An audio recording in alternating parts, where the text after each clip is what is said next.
vimos. Ahora vamos a entrar al tercer tema para que estamos estudiando de la persona de Cristo. Y son los estados de Cristo. ¿Sí? Los estados de Cristo. ¿La que sigue, por favor, mi hermano? Vamos a dividirlo en dos partes. Ahorita va a ver por qué lo voy a dividir en dos partes. Pero vamos a entrar a este tema. Los estados de Cristo. ¿Preguntas hasta aquí, mis hermanos? ¿No? Muy bien.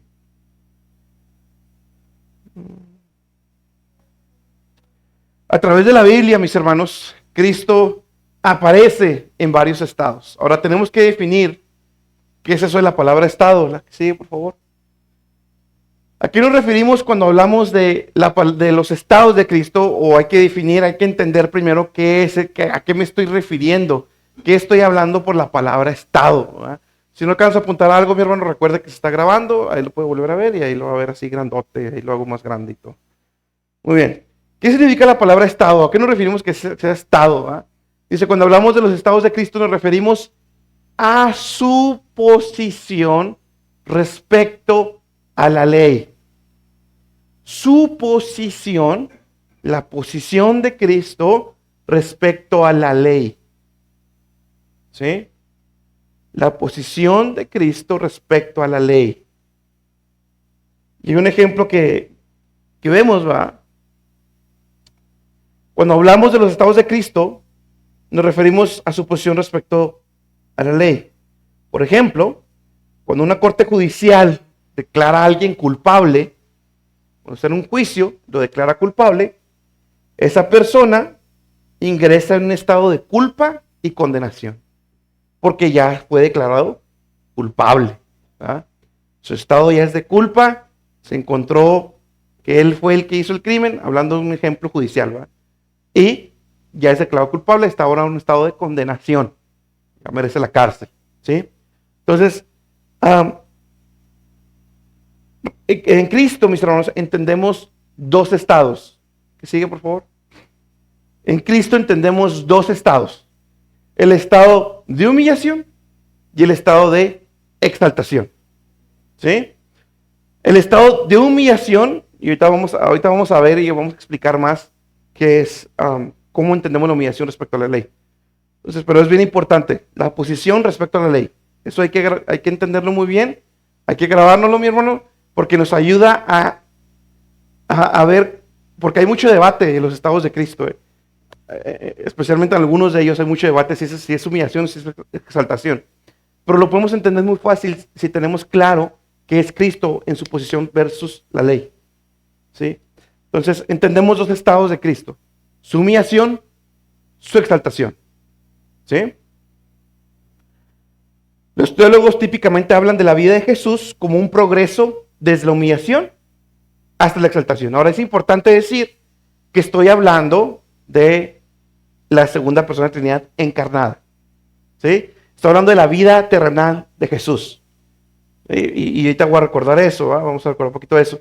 Pero estamos enfocando la cámara, el lente, en un tiempo determinado de la historia, que es desde el nacimiento de Jesús, desde la concepción en el vientre de María, hasta su resurrección. ¿Sí? Todo ese lapso de tiempo es lo que estamos enfocando. Entonces, en ese lapso de tiempo, podemos ver la vida de Cristo en dos estados: de humillación, de exaltación. ¿Sí? Después de la humillación, alcanzó un punto, después de que la humillación alcanzó el punto más profundo, hubo una explosión de exaltación hacia la persona de Cristo, que es, lo vemos en esa explosión en la resurrección, ¿sí? De exaltación, en la que Dios vindicó con la resurrección y lo rodeó de gloria en su ascensión. Entonces, antes de pasar, mis hermanos, al estado de humillación, estado de exaltación, es importante que recordemos que Cristo no empezó su existencia en el vientre de María. No, Cristo ya existía, ¿sí? La segunda persona de la Trinidad, el Hijo de Dios, ya existía, ¿sí? La existencia de la segunda persona de la Trinidad no comienza cuando se encarna en la Virgen María, sino que el Hijo de Dios ya existía desde antes del comienzo de los tiempos, ¿sí? La segunda persona de la Trinidad, el Hijo de Dios, ya existía desde antes del comienzo de los tiempos. Vemos Juan 1:1 y luego 1:14. Ya vimos esos textos, ¿verdad? Ya los estudiamos a profundidad esos dos textos. Del principio era el verbo y el verbo era con Dios y el verbo era Dios, ya que el verbo fue hecho carne. Entonces, ese verbo que se hizo carne es Jesús. Y el primer versículo nos dice que ese verbo ya era desde antes de la fundación del mundo. Era con Dios. Sí, era Dios.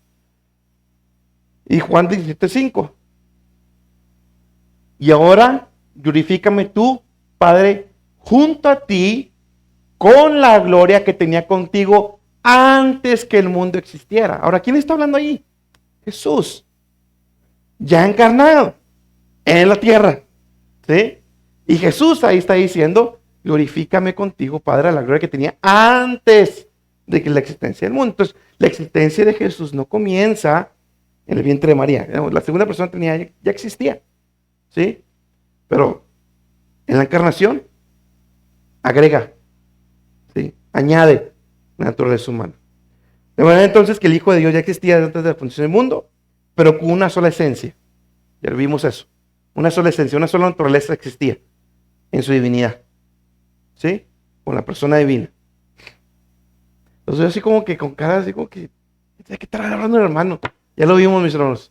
Recomiendo, sí, váyase, póngalo ahí cuando esté lavando los trastes, póngaselo cuando esté manejando, no sé, mis hermanos, escúchelos otra vez, ¿va? Y refresquese, porque no son temas sencillos, sobre todo el último, no es un tema sencillo. Entonces, créame que ni Spurgeon, se parara aquí ahorita, no nos haría entender este tipo de doctrinas en una hora. Eso hay que estudiarlo horas y horas y horas y estar leyendo, ¿sí? Entonces, le recomiendo, después un poquito, ¿va? Entonces, entramos ahora el estado de humillación, ¿sí? El estado de humillación de Cristo. El estado de humillación de Cristo, mis hermanos, consiste que Cristo dejó a un lado su majestad divina, la cual le pertenecía como gobernante soberano del universo, y asumió la naturaleza humana en calidad de siervo, y que el que es supremo dador de la ley se sujetó a las demandas y la maldición de la ley. O sea, Dios, Jesús, estaba ya en su perfecto presencia, trono de majestad junto con el Padre, pero Jesús voluntariamente deja esta posesión de gloria, renuncia, vamos a decirlo de una manera, pero vemos que después regresa, ¿va? Pero renuncia a esa posición de gloria, la deja a un lado, viene y se encarna, toma la naturaleza humana, la agrega, la añade a su esencia divina, a su naturaleza divina, ¿sí? Dejando esta gloria atrás y viniendo a ser un hombre con las limitaciones de hombre, como usted y como yo, con limitaciones humanas. Pero además de eso, ahorita yo les dije, ¿va? Que el estado es la posición respecto a la ley. Jesús no simplemente, mis hermanos, vino a tomar forma humana para ir hasta la cruz de Calvario. No, mis hermanos, era necesario que Jesús naciera y viviera toda una vida hasta llegar a la cruz del Calvario, porque toda esa vida tenía que Él vivir bajo la ley, sujeto a la ley, porque Cristo tenía que vivir la vida perfecta que ni usted ni yo vivimos. Israel quebró la ley una y otra vez, una y otra vez, una y otra vez, una y otra vez. Entonces Jesús, recuerde que viene como nuestro representante, el representante de la humanidad. El primer representante, Adán, pecó, falló. Y de ahí en adelante todos somos igual de impunes. Pero luego viene Cristo como nuestro representante también, y Él tenía que, para que el sacrificio fuera acepto ante Dios, no nomás era que Jesús derramara su sangre, sino entonces hubiera descendido, se hubiera convertido como hombre y nomás ido a la cruz directo. No, eso no era, no lo hubiera hecho igual, no lo hubiera hecho eficaz, mejor dicho. Necesitaba ser perfecto, vivir una vida perfecta. Así como los corderitos eran separados, preparados desde pequeñitos hasta llegar a la edad adulta para poder ser sacrificados, y se les cuidaba, estaban perfectos, ¿verdad? Así como ese corderito tenía que ser cuidado, bueno, Jesús vivió una vida sin pecado, perfecta hasta la cruz. ¿Sí? Entonces, es bien importante eso, mis hermanos. Se considera esta humillación porque en esa encarnación no nomás viene y toma cuerpo humano, sino que también viene y se sujeta a la ley. Viene y se sujeta a la ley. Filipenses 2 del 5 al 8. Lo puse grande porque dice, haya pues en vosotros esta actitud que hubo también en Cristo Jesús, el cual, aunque existía en forma de Dios, o sea, no se le está inventando el hermano Germán, aunque existía en forma de Dios, no consideró ser igual a Dios como algo que aferrarse, sino que se despojó a sí mismo, tomando forma de siervo. Fíjese, ese siervo, si ese siervo significara lo mismo que forma de hombre, no tendría mucho sentido ahí. Ese siervo él vino y se sujetó a la ley, ¿sí? Sino que se despojó a sí mismo tomando forma de siervo, haciéndose semejante a los hombres. Tomó nuestra naturaleza humana tal cual como un humano es. Y hallóse en forma de hombre, se humilló a sí mismo, haciéndose obediente hasta la muerte y muerte de cruz. Entonces, esa humillación que ahí mismo el texto lo menciona, no nos estamos inventando nada nuevo. Ese estado de humillación, Filipenses nos lo dice, ¿desde qué punto a qué punto? Desde que viene y se encarna hasta la cruz de Calvario. Ese es estado de humillación. ¿Sí? Gálatas 4:4. Gálatas 4:4.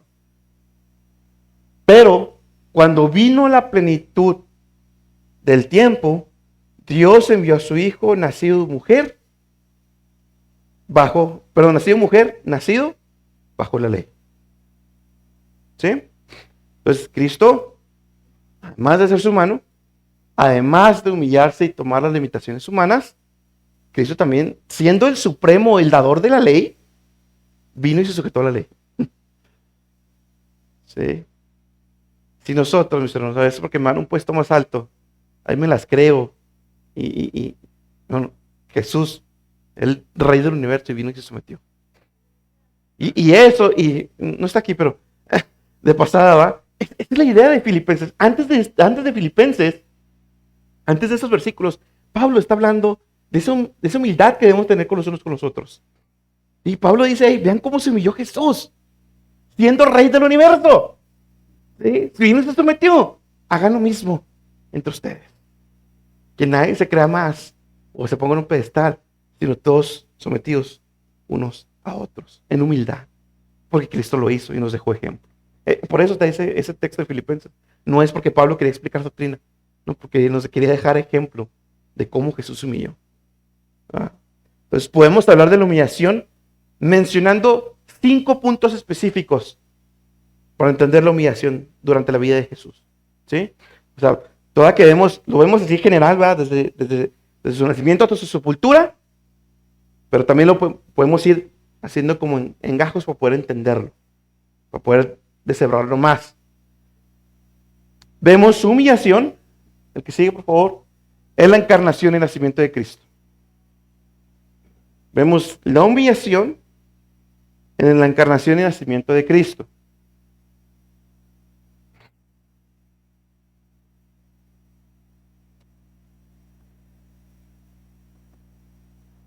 En la encarnación el Hijo de Dios se hizo carne. ¿Sí? La persona divina, Jesucristo, Dios Hijo, tiene una naturaleza divina propia de su persona. Pero cuando el Señor se encarna, esa persona divina incorpora a sí mismo una naturaleza humana. ¿Sí? ¿Qué nombre teológico tenía esa unión? Dios lo bendiga. La unión hipostática. Es esa unión de la naturaleza divina y la naturaleza humana. Pero sin mezclarse. ¿Sí? Pero sin mezclarse. Cuando Jesús se encarnó, dejó su posición de gloria como con Dios Padre, vino a nacer por medio de una humilde mujer joven y virgen campesina, María. ¿Sí?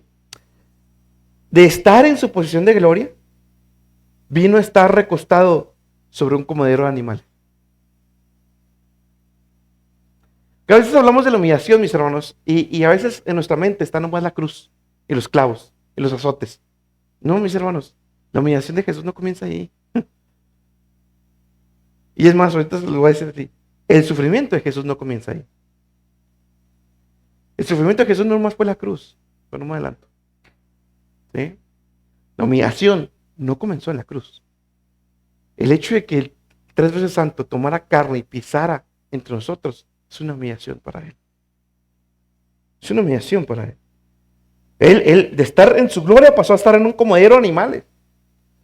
Tomó sobre sí mismo las limitaciones humanas que usted y yo tenemos. ¿Cómo qué limitaciones, hermana Viridiana? La agarré así. Tengo la suerte del maestro, ¿eh? ¿Qué limitaciones Jesús tomó al hacer su mano? Buena ya.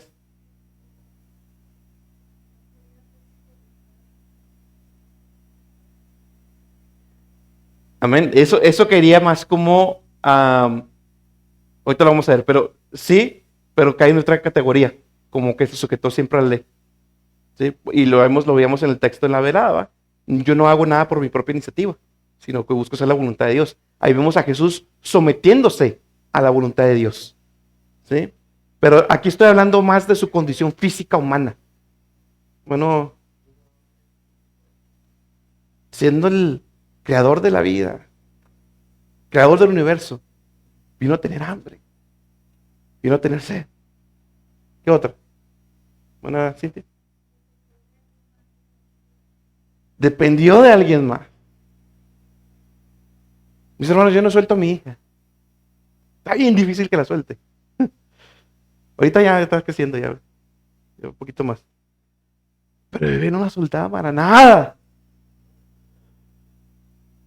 Dios soltó a su hijo. Dios.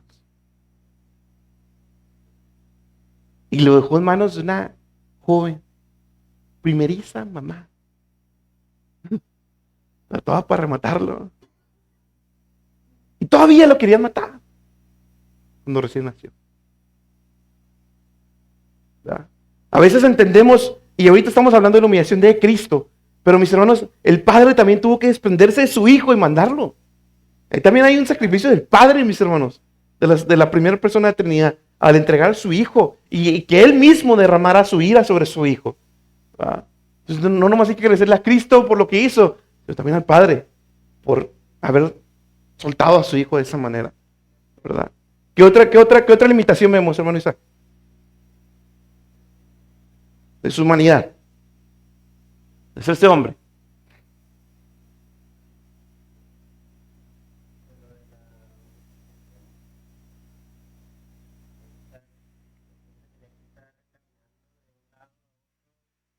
Amén. ¿Ah? No tenía que ensuciarse los pies. Y todo lo lavó el de otros. ¿Sí? Entonces vemos esa humillación. Vemos también al obtener, a incorporar una humanidad, también fue una humanidad de un cuerpo humano sujeto al sufrimiento. Dios incorporó una naturaleza humana sujeta al sufrimiento como el usted y el mío. Los latigazos sí lo sintió. La cruz sí la sintió. El abandono de sus discípulos sí lo sintió. ¿Sí? Pasó a tener un cuerpo humano que podía morir. Y murió. Jesús murió de verdad. ¿Sí? Su cuerpo humano murió. ¿Sí? No Dios no muere. Pero sin pecado. Entonces, vemos que hay humillación en la encarnación. ¿Sí? Dios vino, tomó carne. Que no semejanza a los hombres. Ahora, sin embargo, mis hermanos, aunque vemos esa humillación de Dios, aunque vemos esa humillación de Cristo, eso no quiere decir que no hubo momentos de gloria. ¿Sí? Eso no quiere decir que hubo momentos de gloria, porque aún en su encarnación, una multitud de ángeles se apareció cantando gloria a Dios en las alturas y en la tierra paz para con los hombres. ¿Sí? Entonces, aún en esos momentos de humillación, porque sí fueron humillación para Dios, hubo también momentos de gloria. ¿Sí? Donde vemos esa gloria de Dios. Número 2, el bautismo de Jesús. el bautismo de Jesús. Regresen, hermano. Vamos a ver. ¿Por qué?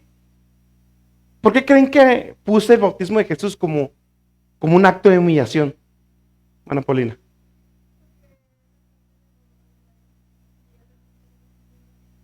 Correcto. ¿Vamos a turno?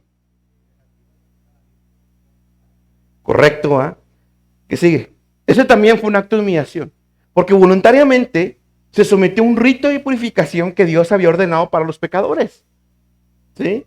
Pero Jesús no era pecador, sino que se humilló a sí mismo para hacerse uno con su pueblo y asumió la obligación de su pueblo de obedecer cada aspecto de la ley.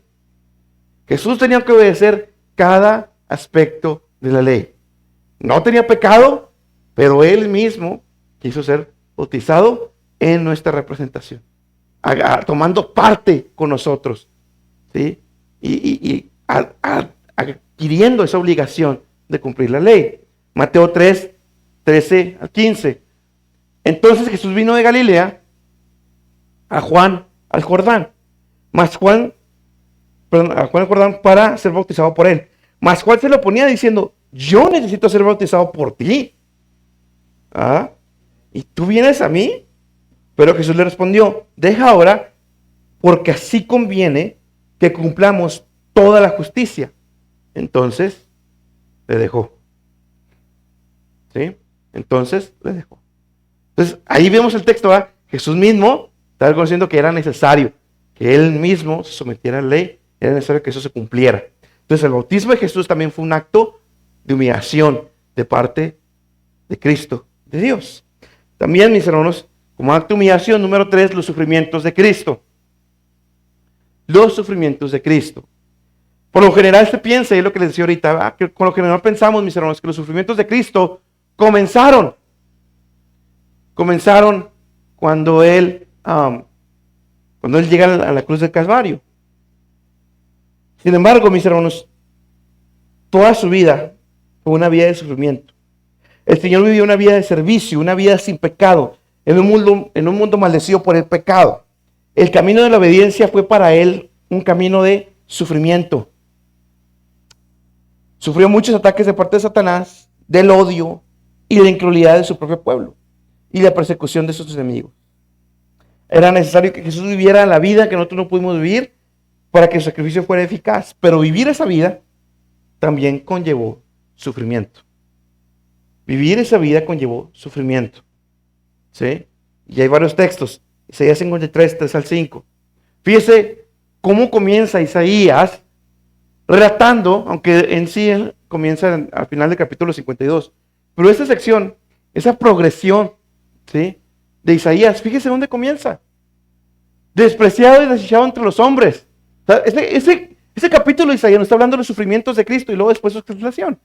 Pero comienza hablando de sufrimiento, ¿en dónde? En el desprecio que hubo de los hombres hacia Cristo. ¿Por qué? Porque Él vino a su pueblo, a lo que Dios había escogido a ese pueblo, el pueblo de Israel, ¿sí? Y Jesús vino a su pueblo, el que había escogido, para predicarles el evangelio, y lo rechazaron. ¿Sí? Y lo rechazaron. Hay un dolor ahí también. Jesús lloró sobre la ciudad de Jerusalén, porque no entendieron. Despreciado y desechado entre los hombres, varón de dolores, o sea, alguien que supo lo que era el dolor, ¿sí? Y como escondimos, pero varón de dolores, experimentaba un quebranto, y como que escondimos de él su rostro, fue menospreciado y no lo estimamos. Pero eso aplicó también para nosotros. Despreciamos, no estimamos. Ciertamente llevó él nuestras enfermedades. Y dicho sea de paso, no es que en la cruz Jesús sufrió cáncer y lepra y diabetes. No, la enfermedad es causa del pecado. Esta parte de aquí, cuando somos sanados de Dios, es porque esa enfermedad fue pagada en la cruz del Calvario. No es que Jesús sufriera ahí la enfermedad en la cruz. No, Él pagó esta enfermedad. Cuando es usted sano y yo somos sanos por Dios, es porque Jesús, a eso se refiere, que llevó en la cruz, llevó nuestras enfermedades. Él las pagó en la cruz del Calvario. ¿sí? Entonces, ciertamente llevó nuestras enfermedades y sufrió nuestros dolores. Y nosotros lo tuvimos por azotado, por herido de Dios y abatido. Nosotros lo tuvimos por azotado, herido de Dios y abatido. ¿Verdad? Realmente fueron azotes en su humanidad, porque fue una carne 100% humana. Mas él herido fue por nuestras rebeliones, molido. Molido. Y eso todo lo vemos hasta Getsemaní, que Getsemaní también significa sacar el jugo de la oliva. Eso significa Getsemaní, mis hermanos. Hay todo un hilo, es hermoso porque hay todo un hilo del Antiguo Testamento hasta el Nuevo Testamento.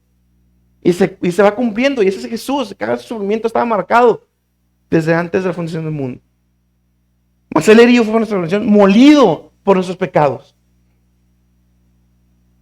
Más adelante dice, Jehová quiso quebrantarlo, quiso derramar sobre su hijo hasta más no poder. Cada gota, cada pecado de nosotros fue derramado sobre Jesús. Y mis hermanos, si no hay en nosotros ahorita algún sentimiento dentro de nosotros, algo que me diga, Señor, Jesús fue molido, hermano, por usted, por su rebelión, por mi rebelión, fue molido.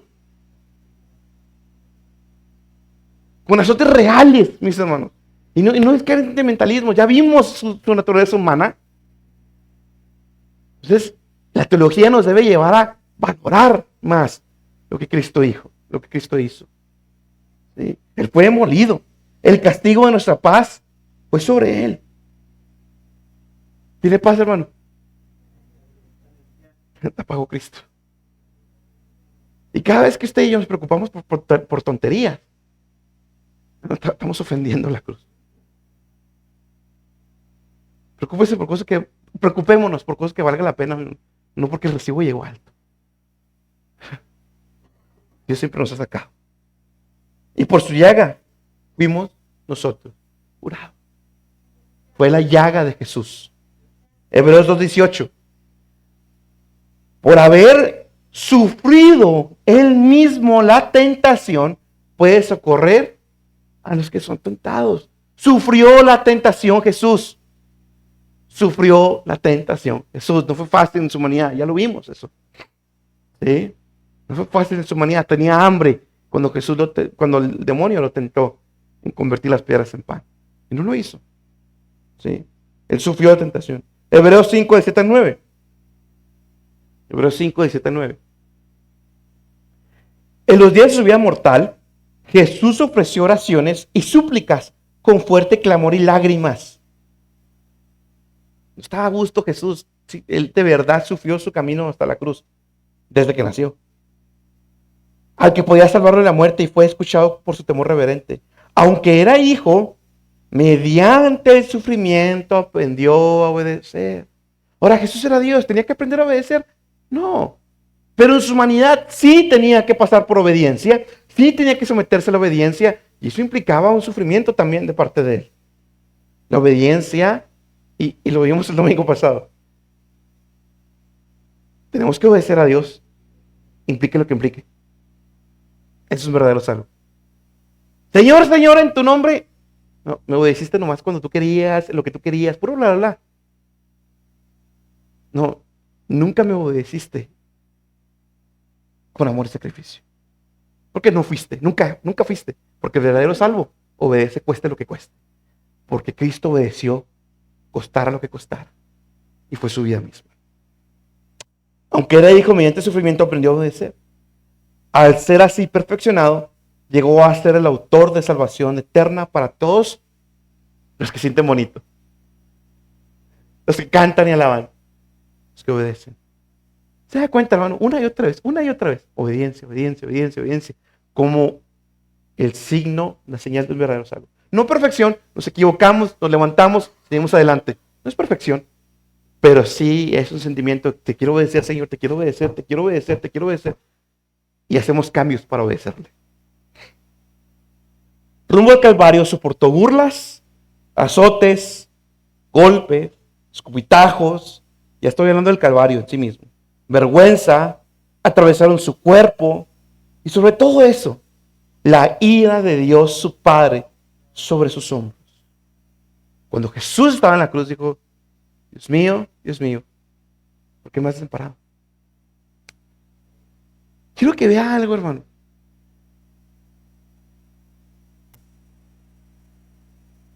Jesús es lo que pensó estando en el mayor punto de sufrimiento. No fue en el dolor de los azotes o la asfixia.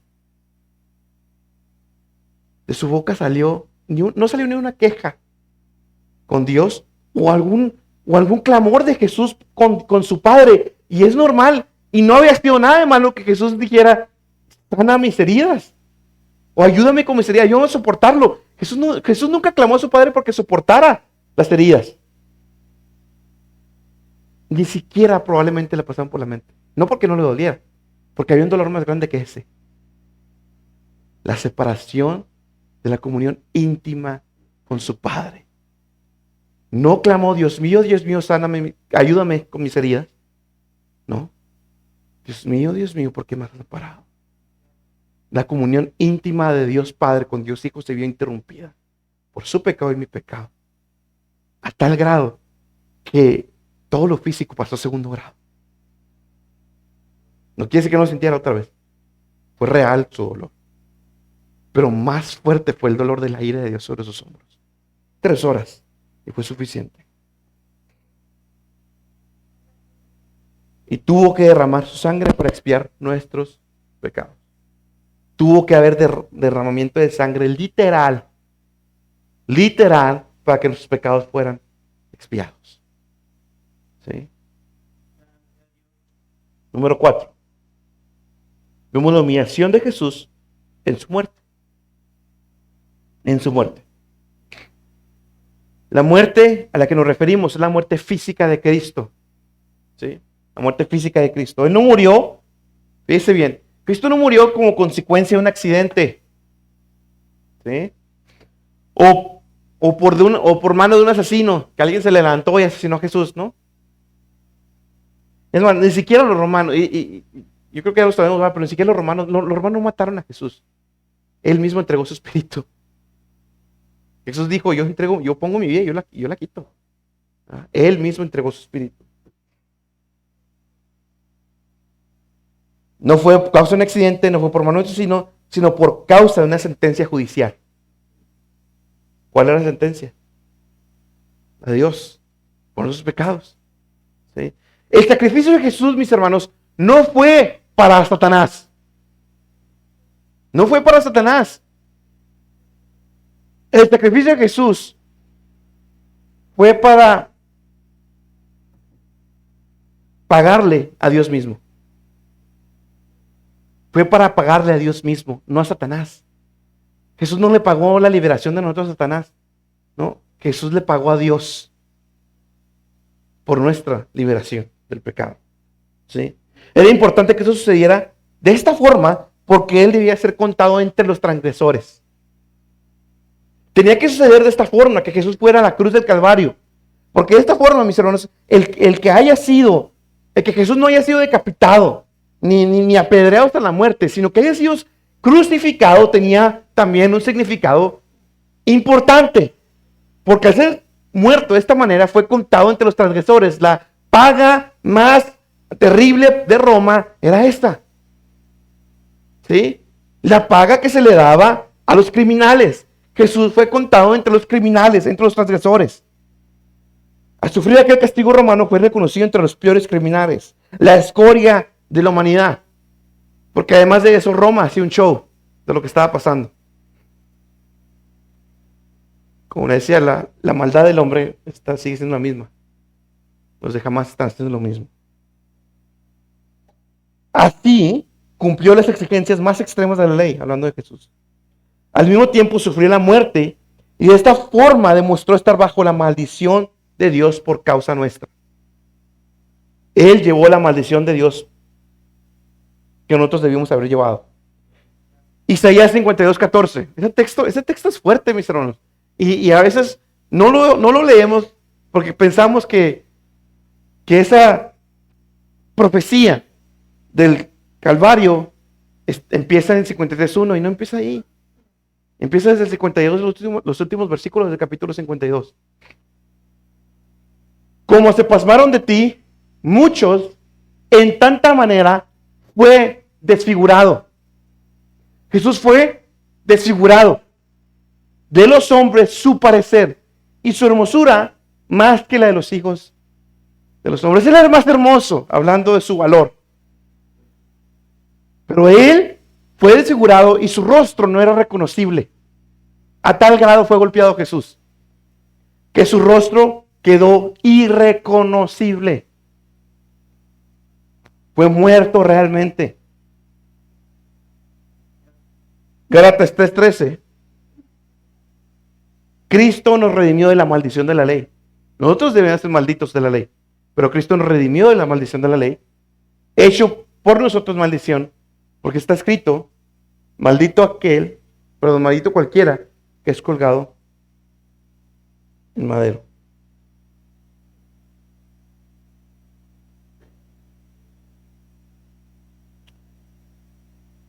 Por último, su sepultura.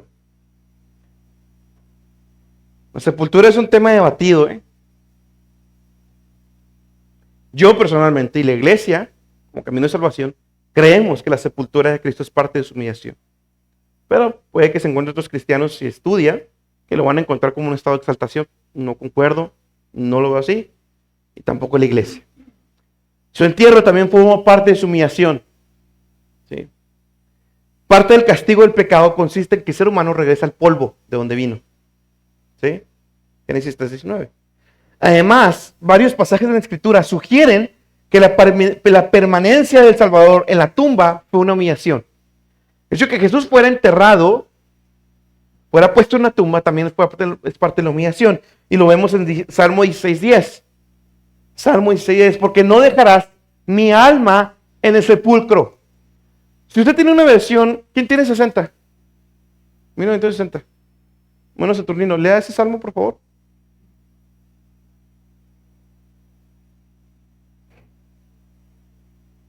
Salmo 16:10. Salmo 16:10.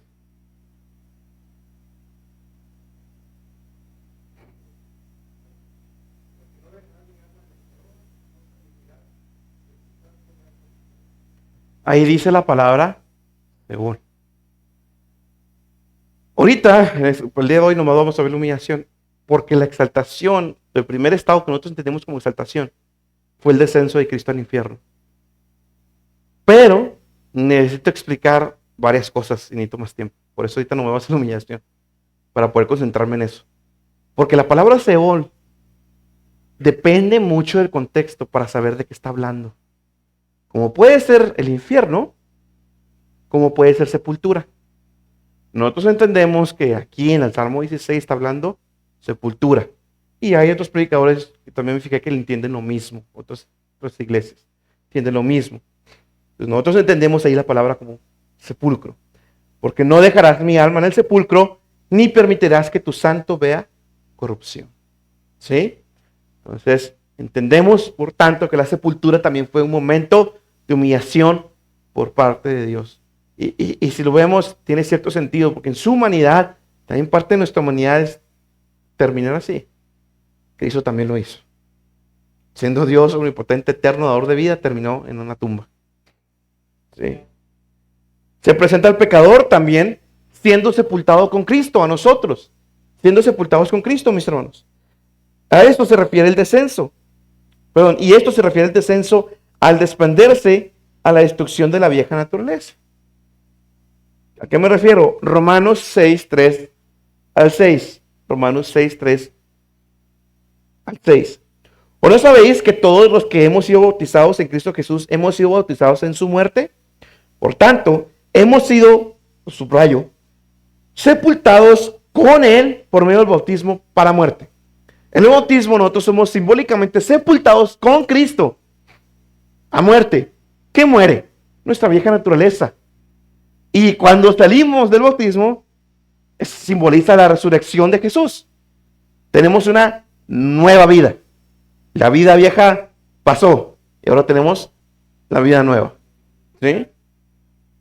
a fin de que como Cristo resucitó entre los muertos por la gloria del Padre, así también nosotros andemos en novedad de vida.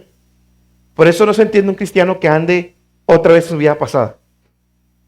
Si anda constantemente en su vida pasada, nunca resucitó con Cristo. ¿Sí? Nomás lo remojaron. Porque si hemos sido unidos a Él en la semejanza de su muerte, si es que hemos sido unidos, ciertamente lo seremos en la semejanza de su resurrección. O sea, es una promesa de que así como simbólicamente fue unido a Él en su muerte, va a haber un día en que voy a ser resucitado con Él también, de la misma manera.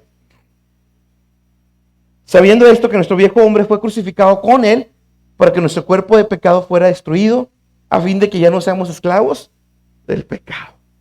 Nuestra vieja naturaleza fue crucificada en la cruz del Calvario, simbólicamente hablando, con Cristo. Y así dejamos nuestra vieja naturaleza, pero tenemos una nueva naturaleza.